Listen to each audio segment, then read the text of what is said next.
Hey, if you failed your first midterm, just take a breath. Seriously, breathe. You're not the first, and you're definitely not the last.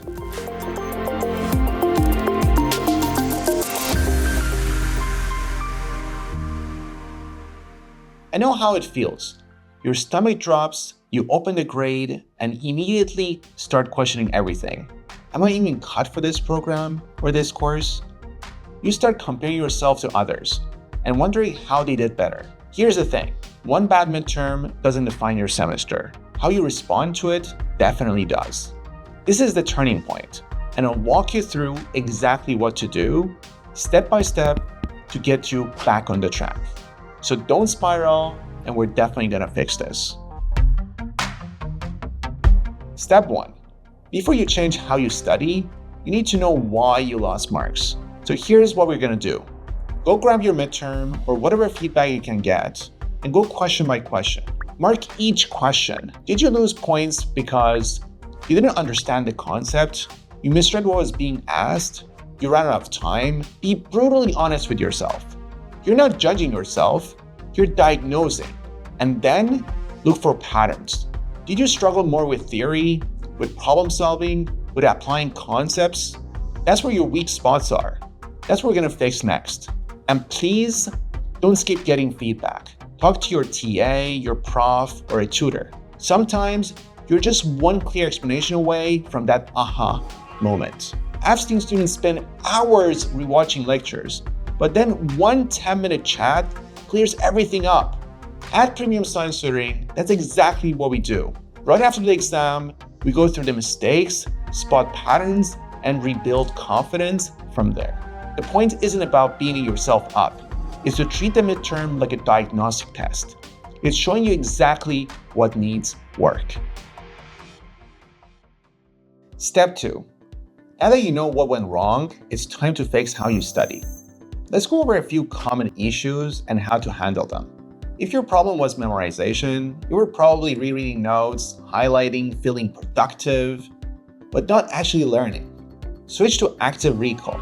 That means testing yourself without notes. Asking questions, covering your answers, explaining it out loud. It feels harder because it works. That's how your brain learns things long term. If the problem was application, like those tricky questions that look nothing like the homework, do more practice problems. Not just redoing the old ones, but new ones that force you to think differently. And if timing was the issue, then start simulating the exam. Set a timer, do a full set of questions under pressure. A lot of students know the material, but they've never trained for speed and focus. Now, big tip. Don't study harder, study smarter. You don't need 8-hour study marathons. Try 90-minute focus sessions followed by breaks. And review a little every week, instead of doing everything right before the next exam. If you realize you're spinning your wheels, rewatching lectures, and nothing is working, that's your sign to get help early. Study groups, TAs, or even a tutor.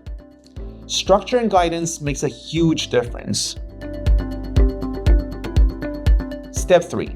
All right, it's time to rebuild. First, check your course weights. If your final is worth 50% or more, good news, you can absolutely recover. You just need a plan that is consistent. Second, prioritize smartly. Some courses weigh more towards your GPA. Put your extra energy there. And if one course only needs small improvements for a big GPA boost, focus there first. Third, time block your week. Don't just say study chemistry, write exactly what you're going to be doing. Finish chapter 4 practice quizzes or review acid-base equilibrium problems. That clarity makes a huge difference. And if staying consistent is tough, get accountability. Whether it's a friend, study buddy, or a tutor, someone who checks in and keeps you on your track.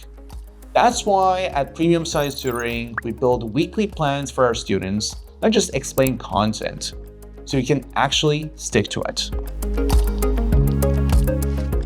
All right, let's do a quick recap. Don't panic, reflect. Analyze your mistakes, honestly. Fix your studying system, active recall, practice, timing, rebuild your plans.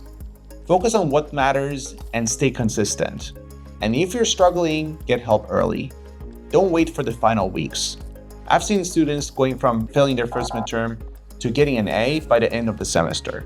Not through magic though, through smart systems, weekly consistency, and the right support. So if this midterm crushed your confidence, that's okay. Every strong student has been there. This is your comeback moment, because one failed exam doesn't end your story. This is where your comeback starts.